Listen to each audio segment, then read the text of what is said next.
राम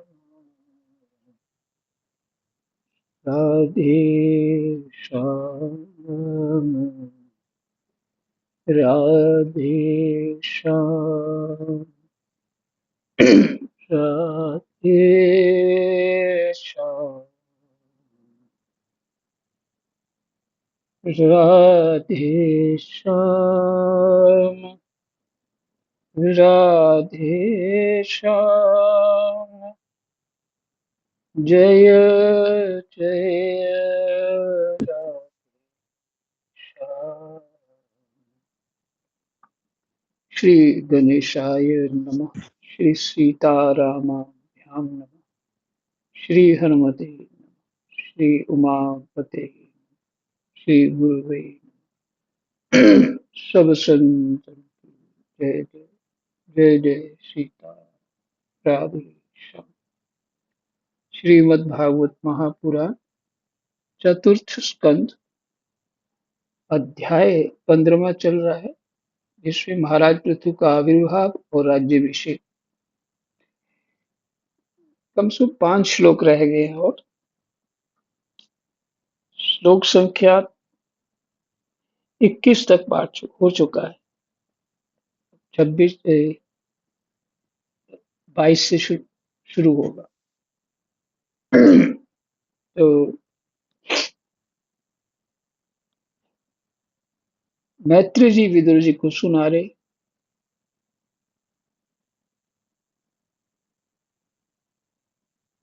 अब पृथु महाराज क्या कहते हैं, सबने उनका स्तुति करी। अब पृथु महाराज जी क्या कहते हैं। पृथु महाराज जी ने जो उत्तर दिया, कहा सौम्य सूत, म्यूट कर लो, म्यूट कर लो। सौम्य सूत, मागध और बंदीजन, अभी तो लोक में मेरा कोई भी गुण प्रकट नहीं हुआ, फिर तुम किन गुणों को लेकर मेरी स्तुति करोगे।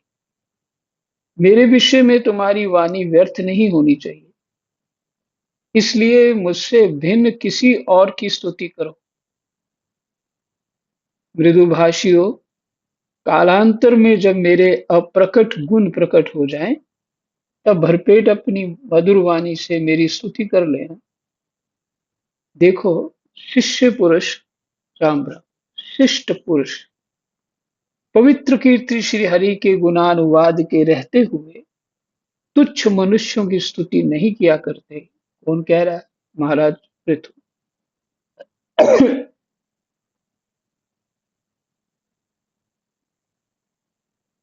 महान गुणों को धारण करने में समर्थ होने पर भी ऐसा कौन बुद्धिमान पुरुष है, जो उनके ना रहने पर भी केवल संभावना मात्र से स्तुति करने वालों द्वारा अपनी स्तुति कराएगा।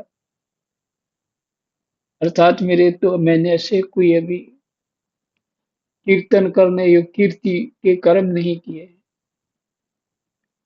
मैंने अपने गुण ही प्रकट नहीं किए हैं, तो आप स्तुति कर रहे हैं, तो उनको ये अच्छा नहीं लग रहा कि आप स्तुति मेरी कर रहे हैं। राजा की स्तुति होगी। तभी तो मैंने कुछ ऐसा काम ही नहीं किया। तात्पर्य ये है, ये कह रहे हैं, महान गुणों को धारण करने में समर्थ होने पर भी ऐसा कौन बुद्धिमान पुरुष है, जो उनके ना रहने पर भी केवल संभावना मात्र से स्तुति करने वालों द्वारा अपनी स्तुति कराएगा। यदि ये विद्याभ्यास करता तो इसमें अमुक अमुक गुण हो जाते, ऐसे ऐसे गुण हो जाते, अमुक अमुक में फलां फलां गुण हो जाते, या ऐसे ऐसे गुण हो जाते। अगर ये पढ़ता तो इस प्रकार की स्तुति से तो मनुष्य की वंचना की जाती। ये तो वंचना ही हो, निंदा ही है एक प्रकार से। वह मंदमती ये नहीं समझता कि इस प्रकार तो लोग उसका उपहास ही कर रहे हैं। जिस प्रकार लज्जाशील उदार पुरुष अपने किसी निंदित पराक्रम की चर्चा होनी बुरी समझते हैं, उसी प्रकार लोक विख्यात समर्थ पुरुष अपनी स्तुति को भी निंदित मानते हैं।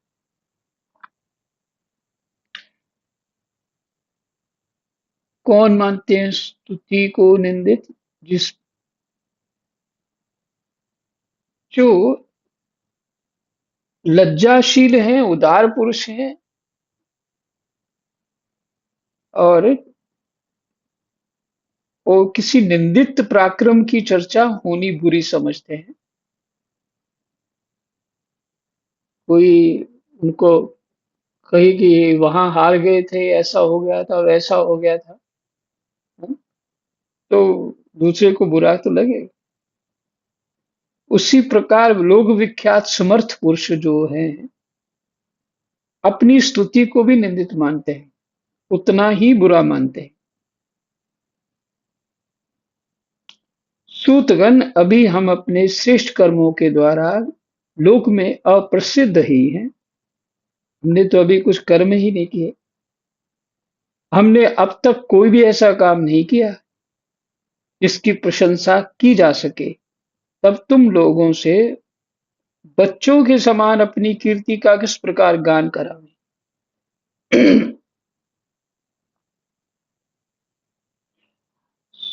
देखिए, एक साधारण मनुष्य जो होते हैं ना, जो एक तो धर्म का ज्ञान नहीं होता, दूसरा कोई उनकी प्रशंसा झूठी करे वो खुश हो जाते हैं। ये मूर्खता का विशेष लक्षण है। झूठी प्रशंसा कर दे वो लोग खुश हो जाते हैं, और उस ऐसी स्थिति में चुप रहना भी घातक है। तुरंत ही बोल देना चाहिए।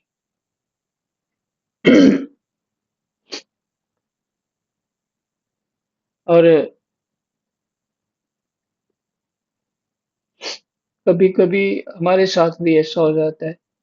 साधु के लेकर के ये बड़े अच्छे महात्मा हैं, ये गुण है, वो गुण है, किसी के सामने कोई हमें पंडित इत्यादि या कोई बोलने लग जाए, तो ऐसे लगता है कि अंग पैर हाथ पैर सिकुड़ने लग गए कि क्या बोल रहा है। पहले मैं चुप रह जाता तो जल्दी से वहां भागने का प्रयास करता, लेकिन अब मैं ऐसा करता हूँ कि नहीं, तुरंत बोला नहीं, मेरे में ऐसा कोई गुण नहीं है मेरे अंदर। मैं ऐसा नहीं हूँ, बिल्कुल नहीं। तो क्यों वो धर्म करवाता है? झूठी प्रशंसा क्यों सुन रहे हो? इसलिए सुन रहे हो ना कि तुम्हें प्रशंसा चाहिए, कुछ चाहिए, तो अधर्म ही है। तो चुप रह जाना भी ठीक नहीं है। जो हो वैसे रहो, प्रसन्न रहो। इससे अंतःकरण अशुद्ध नहीं होता। झूठी प्रशंसा से अंतःकरण अशुद्ध होता है। बहुत हृदय आपका मलिन होता है। और ऐसा ही महाराज पृथु कह रहे हैं, भाव यही है इसी तरह का।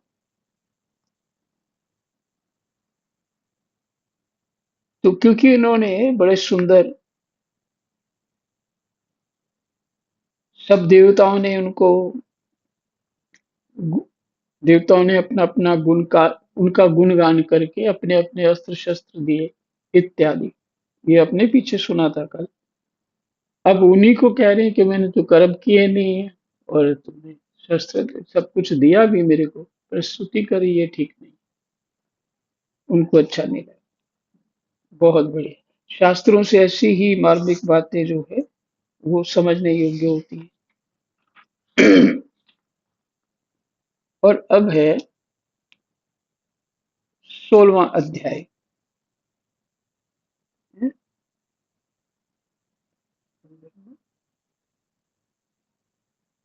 16वां अध्याय। एक मिनट, क्या हो गया?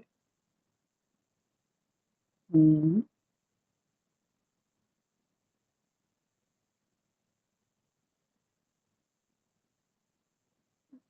चलो ठीक है, कोई बात नहीं, जो है सो। हाँ, आगे।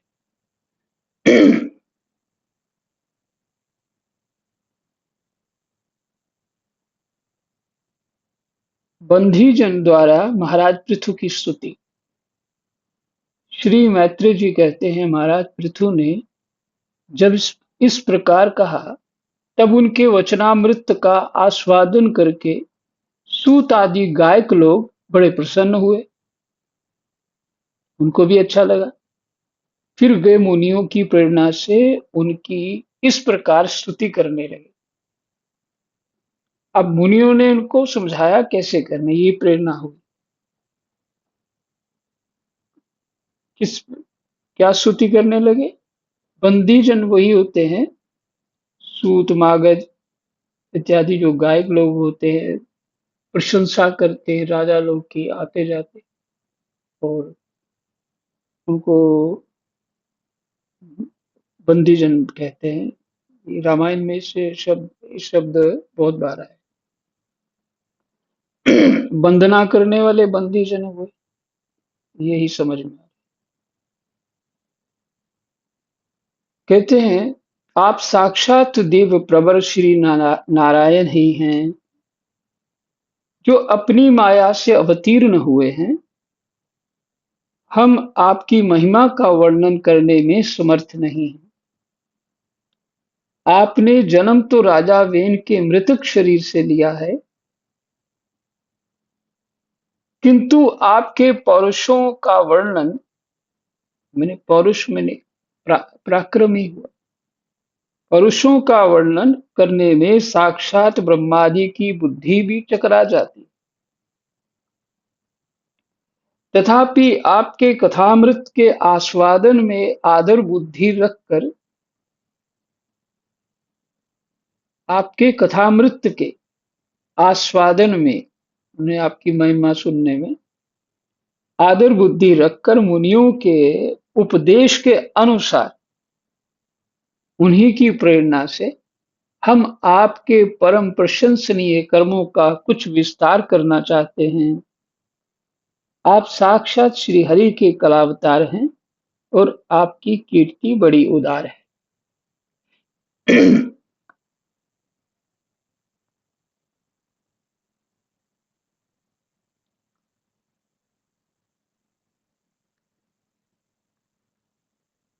अ,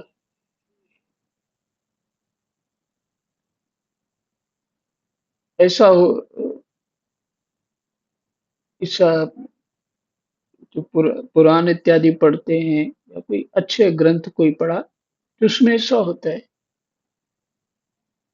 कि जिस व्यक्ति जो व्यक्ति सामने वाला है, उसको हम जैसा समझेंगे वैसा प्रभाव उसकी तरफ से हमें प्राप्त होगा। किसी का किसी को गुणगान करें, आप बहुत अच्छे हैं, शीलवान हैं, धर्मज्ञ हैं इत्यादि, तो वो उस समय वो उसमें वो गुण अपने आप ही आरोप हो जाते हैं।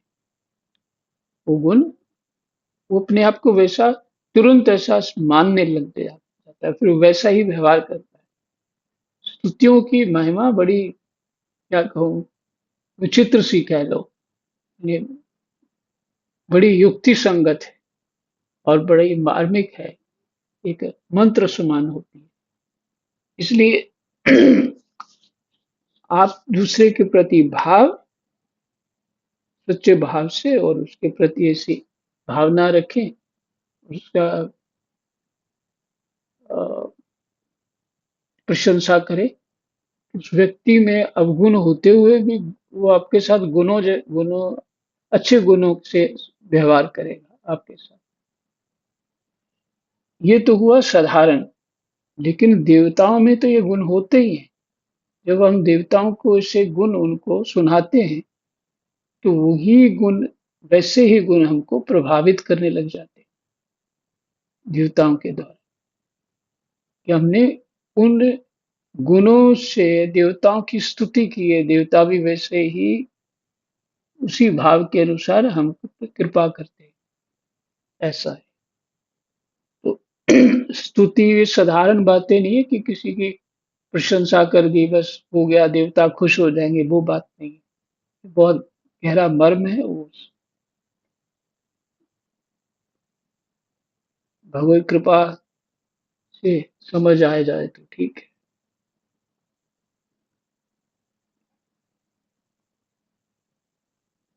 तो उन्होंने कहा सुनिए कि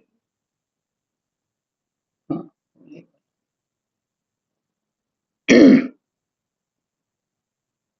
आप साक्षात देव प्रवर श्री नारायण ही हैं, जो अपनी माया से अवतीर्ण हुए हैं।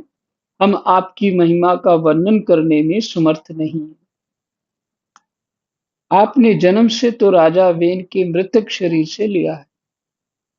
आपने जन्म तो राजा वेन के मृतक शरीर से लिया। अब देखिए यहाँ पे वो नामदेव जी ने भूत भूत में ही भगवान प्रकट कर दिया। अपने भाव से हुआ ना उनके। और ये सबकी समर्थ नहीं हो सकती। वैसा ज्ञान, वैसा भाव, वैसा जीवन भी होना चाहिए, तभी ऐसा हो पाएगा। भले, लेकिन ऋषि लोग तो जानते हैं पृथु कौन है। ये ऋषियों ने प्रेरणा दी ये सूत लोगों को कि आप इनके गुणगान इस ढंग से करिए।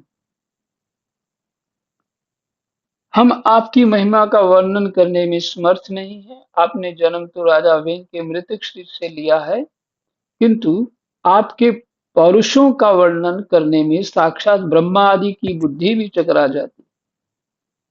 तथापि आपके कथामृत के आस्वादन में आदर बुद्धि रखकर मनुष्यों के उपदेश के अनुसार, राम राम, मुनियों के उपदेश के अनुसार,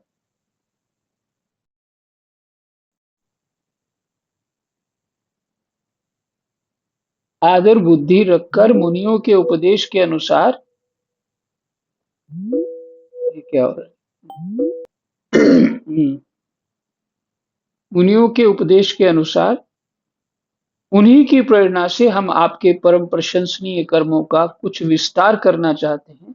आप साक्षात श्री हरि हरि के कलावतार हैं और आपकी कीर्ति बड़ी उद्धार है। यहीं भी रखते हैं विश्राम। समय तो हो गया है। ठीक है। 3 ही श्लोक पाठ हुए हैं। ये 16वें अध्याय। कृष्णाय वासुदेवाय हरये परमात्मने प्रणतः क्लेशनाशाय गोविन्दाय नमो। जय